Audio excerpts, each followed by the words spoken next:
E aí pessoal, tudo bem? Mais um vídeo da TV Coiote no ar. Hoje segunda-feira, dia 19 de junho de 2023. Lembra que você pode colaborar com o meu trabalho assinando o TV Coiote Play em tvcoioteplay.com. É minha plataforma de streaming onde você tem acesso a uma infinidade de conteúdos exclusivos da TV Coiote, mas também conteúdos outros, como filmes clássicos, séries, desenhos em domínio público e muito mais. Gente, essa semana vai ser a grande semana. Olha, o noticiário poucas vezes se acumula tanto num período de tão poucos dias como a gente vai assistir agora. Temos terça-feira, dia 20 de junho, para começar, amanhã. Análise do arcabouço fiscal no Senado Federal. O arcabouço, que foi aprovado com ampla maioria de votos na Câmara dos Deputados, vai ser analisado primeiro na Comissão de Assuntos Econômicos do Senado e, no mesmo dia, deve ser encaminhado para o plenário, segundo o presidente da Casa, o Rodrigo Pacheco.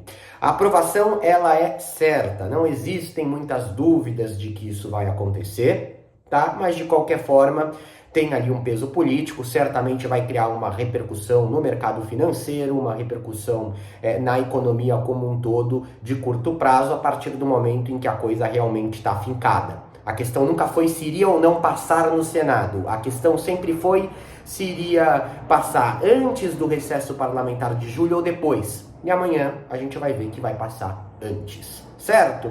Eu até gravei, uma live urgente no dia 23 de maio, quando você teve a aprovação na Câmara, Novo arcabouço fiscal é aprovado na Câmara, o nome da live, um nome bem óbvio. E lá eu faço alguns comentários, caso alguém esteja interessado, sobre as perspectivas que você tinha do encaminhamento desse texto no Senado Federal, certo? Bom, não bastando, entre amanhã e quarta-feira, vai ter a reunião do Copom, do Conselho Nacional de Política Monetária, para decidir sobre a taxa de juros. A taxa de juros, que já está em 13,75% há um bom tempo, vem sendo criticada de forma recorrente pelo governo Lula, o Copom pode abaixá-la amanhã. É improvável. As expectativas são de que a taxa vai ficar ainda neste patamar e que só num encontro posterior, lá em meados de agosto, você tem uma probabilidade maior que ela baixe. Mas não pode ser descartado que isso ocorra agora, essa semana. Não pode ser totalmente descartado. Eu acho improvável porque as declarações do presidente do Banco Central, Roberto Campos Neto, elas vêm num tom de que não vai se dar dessa forma, tá?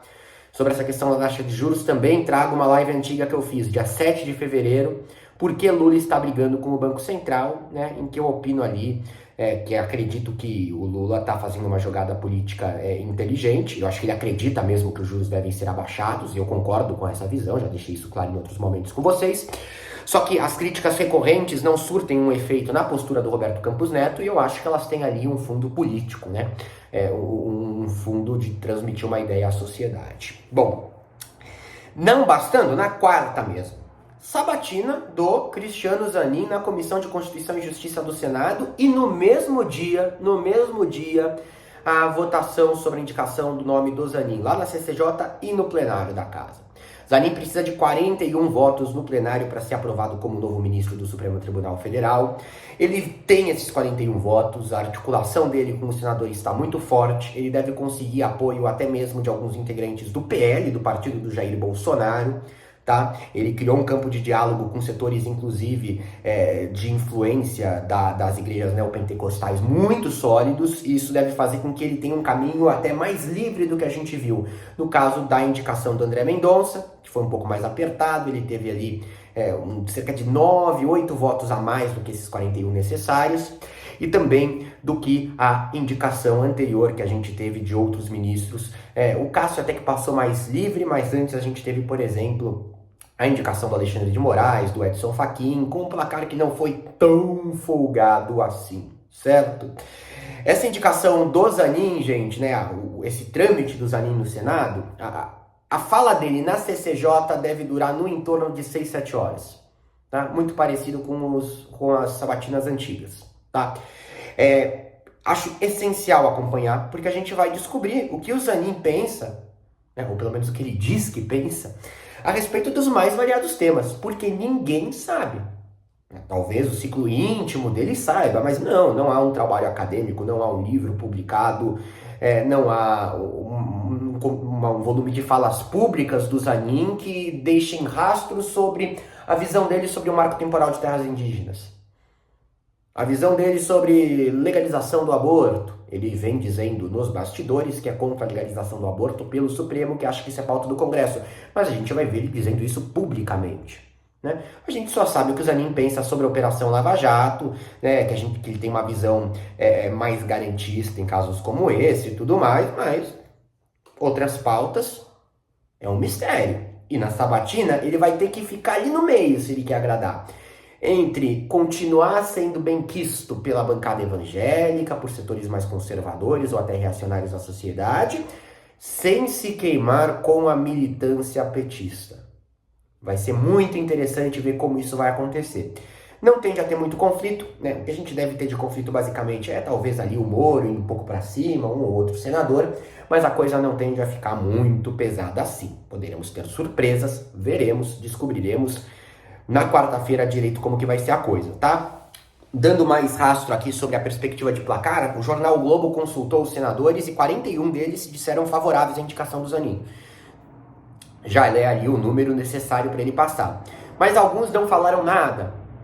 Outros disseram que ainda não sabem. Então a tendência é que esse placar seja ainda mais largo. Entre os governistas existe ali uma expectativa de que o Zanin consiga 55 votos, 14 a mais que o necessário. É um placar melhor do que, como eu disse, teve o André Mendonça, por exemplo. Agora, esses 55 votos, a gente precisa ver se não há muita positividade por parte dos governistas, ou se até a situação pode acabar sendo um pouco melhor, dado algumas negociações, dado uma dedicação muito forte que o Zanin teve em conversar com o maior número possível de senadores ao longo da última semana inteira, certo? Bom, temos também, né? E sobre o Zanin, já para que eu estou também aproveitando para trazer alguns vídeos que eu fiz sobre esses temas todos, porque eu já tratei sobre todos eles em alguma medida. A live do dia 1º de junho, Zanin indicado por STF e MP dos Ministérios aprovada no Senado. Na parte da live em que eu trato sobre a indicação do Zanin, eu manifesto a minha opinião sobre a indicação dele e retrato também sobre por que ele tende a passar tranquilamente. Né? Há mais de 15 dias atrás já havia uma expectativa muito forte de que o nome dele seria aprovado sem grandes problemas no Senado Federal.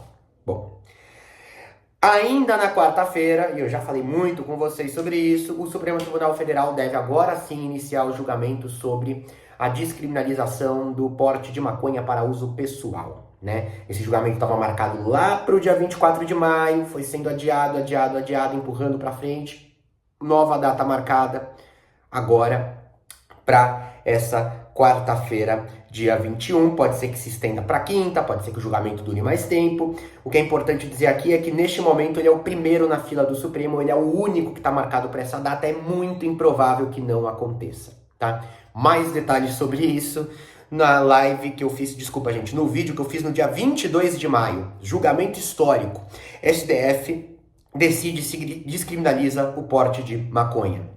Quando eu gravei o vídeo, a expectativa é que o julgamento fosse 3 dias depois da gravação do vídeo. Não aconteceu, mas o resto ali continua colocado da mesma forma. As tendências e tudo mais de como que o Supremo vai lidar com isso continuam mais ou menos parecidas. Bom, na quinta-feira, depoimento do Gonçalves Dias, né, o ex-chefe do Gabinete de Segurança Institucional do governo Lula, que foi demitido em meados do mês de abril, depois que você teve a divulgação de vídeos dele circulando no Palácio do Planalto no dia da invasão da sede dos Três Poderes. O Gonçalves Dias, ele chegou a prestar um depoimento em abril mesmo, só que de lá para cá surgiram informações novas, né? Surgiu a informação de que, por ordem dele, a ABIN, a Agência Brasileira de Inteligência, enviou para o Congresso os relatórios de avisos sobre o 8 de janeiro, excluindo os avisos que ele, Gonçalves Dias, recebeu. A ABIN teve uma mudança de direção, tudo mais, saiu do Gabinete de Segurança Institucional e foi para a Casa Civil, Gonçalves foi demitido do GSI, e com essas alterações ela enviou os relatórios que ele tinha recebido. A situação dele fica mais delicada, ele tem uma situação difícil ali para se explicar neste depoimento de quinta-feira. A gente não vai ter informações detalhadas sobre esse depoimento de quinta-feira no instante em que ele ocorrer, mas depois tudo tende a ser divulgado como aconteceu na primeira vez que ele falou para a PF, tá? Trato sobre esse tema também num vídeo que eu publiquei semana passada, 14 de junho. G. Dias escondeu informes sobre as invasões do 8 de janeiro, certo? E aí vem a cereja do bolo da semana. Se fosse só isso, essa já seria uma semana pesada. O julgamento da inelegibilidade do Jair Bolsonaro no Tribunal Superior Eleitoral. O TSE vai avaliar aquela ação movida pelo PDT que pede que o Bolsonaro se torne inelegível em razão dos ataques que ele promoveu ao processo eleitoral em uma reunião com embaixadores que aconteceu no mês de julho do ano passado, de 2022. Gente, esse julgamento aí tem acusações de abuso de autoridade, desvio de finalidade e uso indevido dos meios de comunicação. Afinal, essa reunião absurda com os embaixadores foi transmitida pela TV Brasil, a TV do governo federal.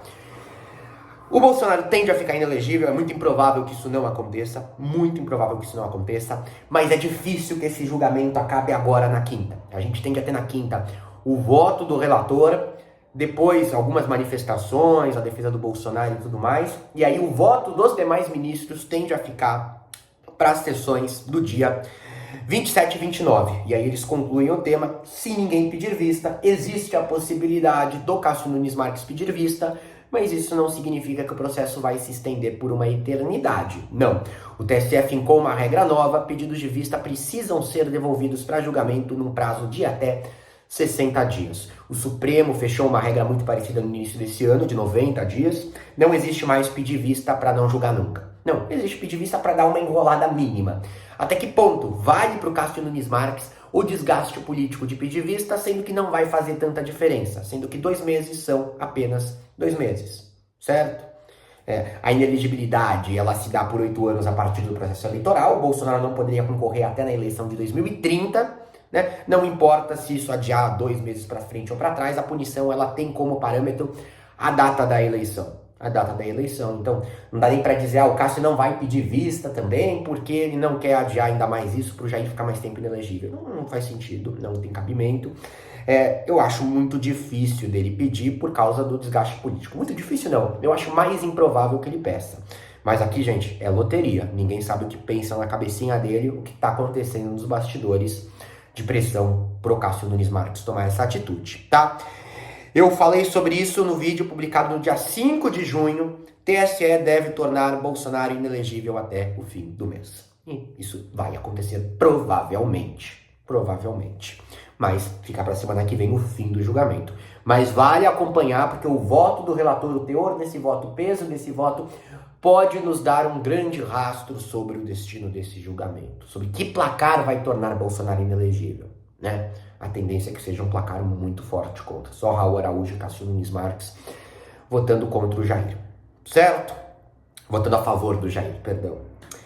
E, gente, tem alguns outros pontos que podem surgir hoje mesmo, segunda, ou ao longo desse caos político de terça, quarta e quinta, ou na sexta, que não tem nada agendado em particular para sexta-feira, que podem ser pesados. A gente tem ali a ministra Daniela do Vaguinho, né? E sobre ela eu gravei 80 mil vídeos, uns 2 semana passada, que tá pendurada, e a tendência é que o Lula promova a demissão dela brevemente. Pode ser que aconteça agora. O Lula vai viajar em meio a essa confusão toda da política brasileira, né? Ele vai para a Europa, ele tem agenda na Itália na terça, depois ele vai seguir para França e por aí vai. E isso tende a pesar contra que ele realize uma troca no Ministério do Turismo tão cedo, né? Bom, se for, a não ser que seja hoje, segunda, não vai fazer essa troca à distância, é improvável. Agora, pode acontecer. E aí o substituto mais provável é o Celso Sabino do União Brasil do Pará. Ele é muito próximo do Arthur Lira, então seria ali uma forma de encaixar o grupo do Lira no turismo, que é um ministério que tem muita emenda para eventos feitos nos mais variados lugares do país, e ao mesmo tempo manter ali, agradar uma ala do União Brasil mais sólida do que a ala da Daniela do Vaguinho, que está até de saída do partido, deve se filiar ao Republicanos, certo? E além da situação da Daniela do Vaguinho, não é nada difícil que surjam novas notícias a respeito do Mauro Cid, do celular do Mauro Cid, informações sobre planos golpistas ou as mais diversas coisas que podem ter sido encontradas lá. A gente fechou semana passada com o Mauro Cid voltando a protagonizar todos os noticiários em razão de uma reportagem publicada pela revista Veja, que dá detalhes sobre os planos golpistas, e depois pela posterior quebra de sigilo dos detalhes desses planos golpistas pelo ministro do Supremo Tribunal Federal, Alexandre de Moraes. Isso aconteceu na própria sexta-noite, certo? Então, gente, TSE na quinta, quarta com sabatina de ministro novo no Supremo Tribunal Federal e descriminalização da maconha, terça-feira com arcabouço fiscal e também na terça-feira, me deu branco, e reunião do Copom aqui para acontecer também para discutir a situação da taxa de juros e tudo que pode aparecer de inusitado também, que não está programado, que não está na agenda. Você quer um mês que não acontece nada? Esse mês é o mês de julho, tudo para. Mais do que janeiro, mais do que dezembro. A política fica muito morna. O Congresso entra em recesso, tribunais entram em recesso, um marasmo. Para compensar, a última semana de junho, a última quinzena de junho, na realidade, ela tende a ser muito pesada sempre. É momento de desfecho para várias pendências, pré-recesso. Um abraço a todos, qualquer momento estou de volta com mais informações. Um abraço e até a próxima.